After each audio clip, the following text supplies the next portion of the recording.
There are no conditions to which a man cannot become used, especially if he sees that all around him are living in the same way. Levin could not have believed 3 months before that he could have gone quietly to sleep in the condition in which he was that day, that leading an aimless, irrational life, living too beyond his means, after drinking to excess, he could not call what happened at the club anything else, forming inappropriately friendly relations with a man with whom his wife had once been in love, and a still more inappropriate call upon a woman who could only be called a lost woman, after being fascinated by that woman and causing his wife distress, he could still go quietly to sleep. But under the influence of fatigue, a sleepless night, and the wine he had drunk, his sleep was sound and untroubled. At 5 o'clock the creak of a door opening waked him. He jumped up and looked round. Kitty was not in bed beside him. But there was a light moving behind the screen, and he heard her steps. "What is it? What is it?" he said, half asleep. "Kitty! What is it?" "Nothing," she said, coming from behind the screen with a candle in her hand. "I felt unwell," she said, smiling a particularly sweet and meaning smile. "What? Has it begun?" he said in terror. "We ought to send," and hurriedly he reached after his clothes. "No, no," she said, smiling and holding his hand. "It's sure to be nothing. I was rather unwell, only a little. It's all over now." And getting into bed, she blew out the candle, lay down and was still. Though he thought her stillness suspicious, as though she were holding her breath, and still more suspicious the expression of peculiar tenderness and excitement with which, as she came from behind the screen, she said nothing, he was so sleepy that he fell asleep at once.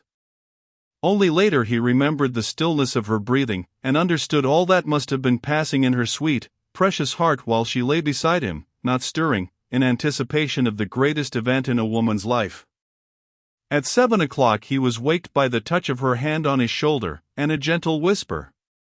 She seemed struggling between regret at waking him, and the desire to talk to him. "Kostya, don't be frightened. It's all right. But I fancy we ought to send for Lizaveta Petrovna." The candle was lighted again. She was sitting up in bed, holding some knitting, which she had been busy upon during the last few days. "Please, don't be frightened, it's all right." "I'm not a bit afraid," she said, seeing his scared face, and she pressed his hand to her bosom and then to her lips. He hurriedly jumped up, hardly awake, and kept his eyes fixed on her, as he put on his dressing gown, then he stopped, still looking at her. He had to go, but he could not tear himself from her eyes. He thought he loved her face, knew her expression, her eyes, but never had he seen it like this. How hateful and horrible he seemed to himself, thinking of the distress he had caused her yesterday. Her flushed face, fringed with soft curling hair under her nightcap, was radiant with joy and courage. Though there was so little that was complex or artificial in Kitty's character in general, Levin was struck by what was revealed now, when suddenly all disguises were thrown off and the very kernel of her soul shone in her eyes.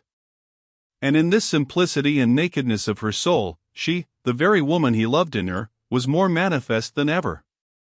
She looked at him, smiling, but all at once her brows twitched, she threw up her head, and going quickly up to him, clutched his hand and pressed close up to him, breathing her hot breath upon him. She was in pain and was, as it were, complaining to him of her suffering.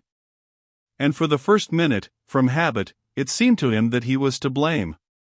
But in her eyes there was a tenderness that told him that she was far from reproaching him, that she loved him for her sufferings.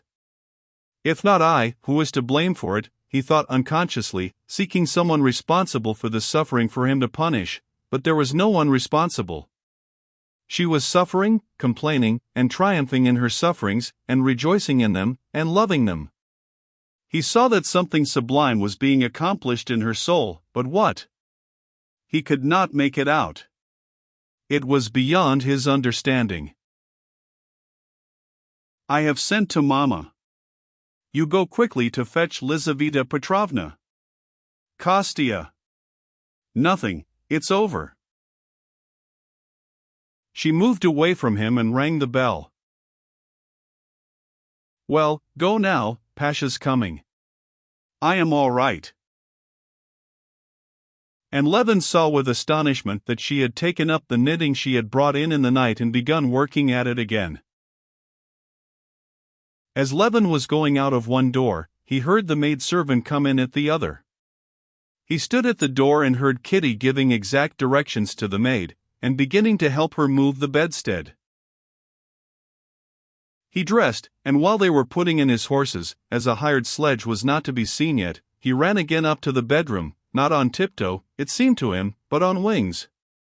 Two maidservants were carefully moving something in the bedroom. Kitty was walking about knitting rapidly and giving directions. I'm going for the doctor.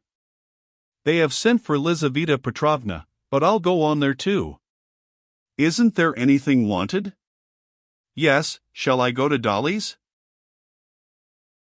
She looked at him, obviously not hearing what he was saying.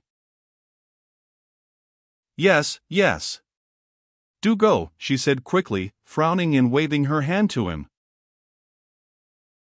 He had just gone into the drawing room, when suddenly a plaintive moan sounded from the bedroom, smothered instantly. He stood still, and for a long while he could not understand. Yes, that is she, he said to himself, and clutching at his head he ran downstairs. Lord have mercy on us. Pardon us. Aid us, he repeated the words that for some reason came suddenly to his lips. And he, an unbeliever, repeated these words not with his lips only. At that instant he knew that all his doubts, even the impossibility of believing with his reason, of which he was aware in himself, did not in the least hinder his turning to God. All of that now floated out of his soul like dust. To whom was he to turn if not to him in whose hands he felt himself, his soul, and his love? The horse was not yet ready, but feeling a peculiar concentration of his physical forces and his intellect on what he had to do, he started off on foot without waiting for the horse, and told Kuzma to overtake him. At the corner he met a night cabman driving hurriedly. In the little sledge, wrapped in a velvet cloak, sat Lizaveta Petrovna with a kerchief round her head. Thank God! Thank God, he said, overjoyed to recognize her little fair face which wore a peculiarly serious, even stern expression. Telling the driver not to stop, he ran along beside her. For 2 hours, then? Not more, she inquired. You should let Pyotr Dmitrievitch know, but don't hurry him. And get some opium at the chemist's. So you think that it may go on well? Lord have mercy on us and help us.